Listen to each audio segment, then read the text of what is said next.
ஏதாவது உலக வாழ்வில் நடந்து விட்டால் அல்லாஹுடைய தூதருடைய இந்த மந்திர சொல்லை மனதில் வையுங்கள். ஏதாவது உங்களுடைய வாழ்வில் நடந்தால் சொல்லுங்கள், கத்தர் அல்லாஹு வமா ஷாஅ ஃபஅல்.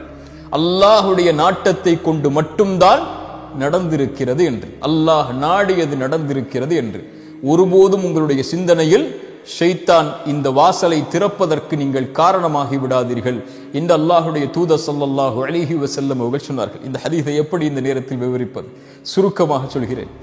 பலமில்லாத வாழ்வில் ஏதாவது சோதனைகள், சிரமங்கள், கஷ்டங்கள், பிரச்சனைகள், தொழிலில் தோல்வி, செல்வத்தில் தோல்வி, அல்லது அவன் விரும்பிய பெண்ணை திருமணம் முடிக்கவில்லை, அல்லது விரும்பிய ஒரு மணமகனை திருமணம் முடிக்கவில்லை, அல்லது நோய், அல்லது இழப்புகள், அல்லது உயிரிழப்புகள், இப்படி வாழ்வில் எது நடந்தாலும், அல்லது கல்வியில் தோற்றாலும், ஒரு விளையாட்டில் தோற்றால் கூட இன்றைய காலத்தில் பலரை பார்க்கிறோம், இருளில் உட்கார்ந்து கொண்டு அழுது கொண்டு, ஐயோ இப்படி நடந்து விட்டது, எப்படி வெளியேறப் போகிறேன், எப்படி வாழப் போகிறேன், எதற்கு எனக்கு இந்த உலக வாழ்க்கை என்று புலம்பிக் கொண்டு கண்ணீர் மலையில் மூழ்கிக் கொண்டு இன்னும் பலர் கோழைகளாக மாறி உயிரையே மாய்த்து கொள்ளக்கூடிய மனிதர்கள் வாழக்கூடிய இந்த உலகில் எது நடந்தாலும், எதை வாழ்வில் சந்தித்தாலும், எந்த இழப்புகளை, தோல்விகளை வாழ்வில் கொண்டாலும், தங்களுடைய சிந்தனையாலும், உடலாலும், மனதாலும், எண்ணத்தாலும், செயலாலும் உறுதியோடு முன்னேறக்கூடிய இறை நம்பிக்கையாளர்களை அல்லாஹ் நேசிக்கிறார்.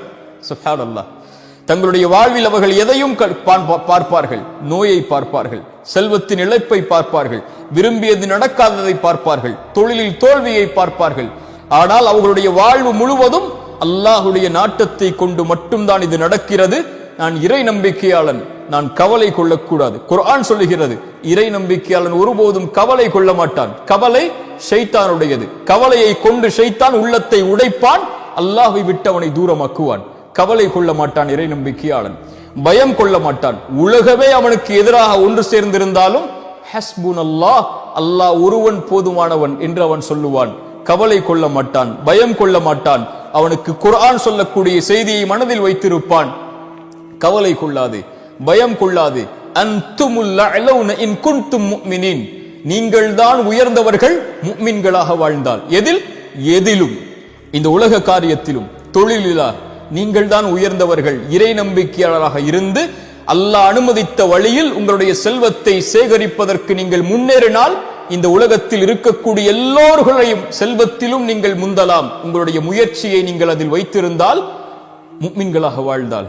விளையாட்டிலா, தொழிலிலா, கல்வியிலா, அல்லது இந்த உலகத்துடைய எந்த காரியத்திலும் அடுக்கிக் கொண்டே போகுங்கள்.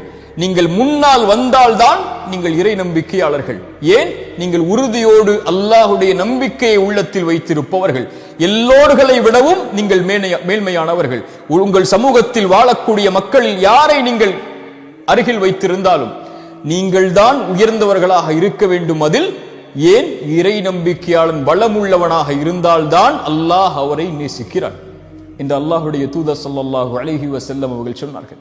வாழ்வில் எதை சந்தித்தாலும், அது இனிமையோடு இருந்தாலும், கவலையோடு இருந்தாலும், நோயோடு இருந்தாலும், சுகத்தோடு இருந்தாலும், தோல்வியோடு இருந்தாலும், வெற்றியோடு இருந்தாலும், அல்லது தோல்விகளையே வாழ்வில் கண்டு கொண்டிருந்தாலும், வாழ்வு முழுவதும் இருளானாலும், பிரச்சனைகளால் வாழ்வு இனிமேல் வெளியேறுவதற்கு வழி தெரியாத அளவிற்கு மூடப்பட்டாலும், உயிர் மூச்சு அடுத்த நிமிடத்தில் உங்களோடு இருந்தால் அல்லாஹ் உங்களுக்கு இன்னும் வாய்ப்பை கொடுத்திருக்கிறான். முன்னேறுங்கள். எதையும் வாழ்வில் ஜெயித்து விடலாம். நான் உங்களை உள்ளத்தால் தட்டி எழுப்புவதற்குள்ள வார்த்தைகளை நான் சொல்லவில்லை. அல்லாஹ் குர்ஆனிலே சொல்லுகிறான், ஒருவன் முயற்சி செய்தால் அந்த முயற்சியுடைய பலனை பெற்றே தீருவான். அது உலக காரியத்திலும் சரி, மறு உலக காரியத்திலும் சரி. இந்த உலகத்தில் இருக்கக்கூடிய மனிதர்கள் முடிவை பார்க்கக்கூடியவர்கள். வெற்றி அடைந்தாயா என்பதைத்தான் பார்ப்பார்கள். அது ஒரு முஃமினுடைய இலக்கு அல்ல. ஒரு முஃமினுடைய இலக்கு எல்லா காரியத்திலும் முயற்சி மட்டும்தான்.